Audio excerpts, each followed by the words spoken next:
Bien. Donc, on a cité les méthodes de descente ou bien les méthodes appelées à direction de descente comme étant les méthodes les plus utilisées pour résoudre un problème d'optimisation sans contrainte. Bien sûr, il existe d'autres méthodes dont on a cité quelques-unes. Bien, donc on est toujours sur, bien on va se baser, bien insister sur la méthode de descente qui est une méthode très utilisée dans des domaines différents et spécifiquement c'est-à-dire dans des domaines scientifiques différents et spécifiquement en intelligence artificielle, c'est-à-dire le domaine de l'IA et principalement dans le machine learning ou bien le deep learning.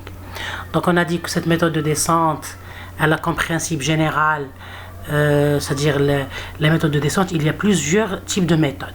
Mais leur principe général est le suivant. Donc on voudrait résoudre un problème d'optimisation sans contrainte et on est dans le cas de la minimisation. Je vous rappelle toujours qu'on peut toujours se ramener à un problème. Si on a un problème de maximisation, on peut toujours se ramener à un problème de minimisation. Donc ici, bien sûr, c'est-à-dire parce que, bien, comme je l'avais déjà dit, ici, le max f de x il est toujours égal à min de moins f de x. C'est-à-dire on peut considérer une nouvelle fonction g de x qui est égale à moins f de x. Très bien. Donc, maintenant, le principe général de ces méthodes, bon, c'est premièrement la résolution d'un problème de minimisation sans contrainte. Donc on a la fonction coût minimisation de f de x qu'on appelle f de x avec le x appartient à Rn. Donc le processus général de ces méthodes est constitué des étapes suivantes, des étapes principales suivantes. Donc premièrement on part d'un point initial x0, c'est un point de départ et à chaque itération on essaie de l'améliorer. Donc ici le point de départ ou bien le point initial il est choisi aléatoirement ou bien on peut l'utiliser ou bien on peut utiliser des algorithmes heuristiques ou bien c'est-à-dire heuristiques pour choisir ce point. Bien sûr, pour que l'algorithme converge d'une façon rapide et vers l'optimum global. Bien. Donc, à chaque itération, on a les étapes suivantes. Premièrement, on construit une direction de descente des deux cas à partir du point xk. Parce qu'on a dit que, ici par exemple, si on revient à l'image, à l'illustration graphique, on voit ici que la courbe qui représente la fonction f de x ici, c'est une courbe, bien sûr c'est une fonction à une seule variable. On a le x appartenant à Rn, parce que dans le modèle, on a x appartenant à Rn, donc si n égale à 1, donc x appartient à R. C'est pour ça, dans ce cas illustratif, on représente une fonction f de x avec x appartient à R1. Bien, ou bien 1 R tout court. Donc ici, on a cette courbe, vous voyez qu'il y a des parties où la courbe, elle est décroissante, et il y a des parties où la courbe, elle est croissante. Ok? Donc, ici, par exemple, la courbe, elle est croissante, elle est décroissante, et ici, la courbe, elle est croissante. La même chose ici, la courbe, elle est décroissante, et donc, de cette partie-là, la courbe, elle est croissante.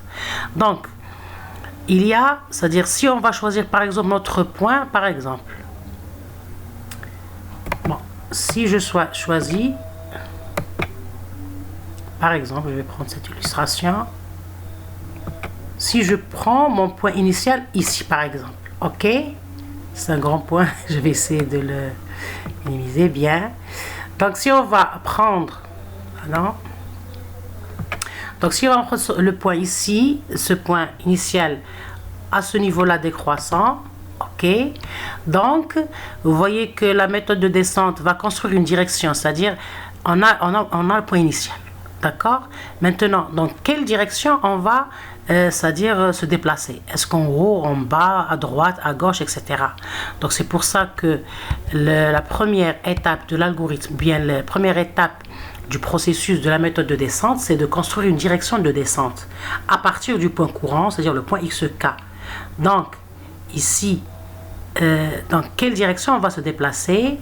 Donc on va choisir une direction des deux cas. Bien, une fois la direction elle est choisie, maintenant on doit régler le pas de déplacement, ou bien on l'appelle hyperparamètre que j'ai nommé SK, suivant bien sûr la direction des deux cas. Donc est-ce que, c'est-à-dire combien on va se déplacer à partir de là, c'est-à-dire en suivant la direction des deux cas. Donc ce pas de déplacement, il est, bon, c'est un paramètre très important dans le processus des méthodes de descente. C'est pour ça qu'on l'appelle hyperparamètre, parce que c'est du choix de ce paramètre que la convergence, ou bien que l'algorithme converge, ou bien il diverge, voilà, d'accord? Ou bien il converge rapidement, ou bien difficilement, si on puisse dire. Maintenant, donc des fois il est fixé, des fois on a des procédures pour le calculer. Donc c'est selon la version de l'algorithme et bien sûr selon le problème à traiter. Donc une fois le déplacement choisi, donc je reviens à l'image pour comprendre, pour structurer ce point. Donc on va choisir ce point ici, donc on choisit la direction, on va descendre vers le point ici, le point minimum. Donc à partir de ce point, combien on va se déplacer? Donc ici, c'est-à-dire, c'est ça au niveau c'est-à-dire de l'axe des abscisses qu'il y a le paramètre SK. Combien je vais me déplacer?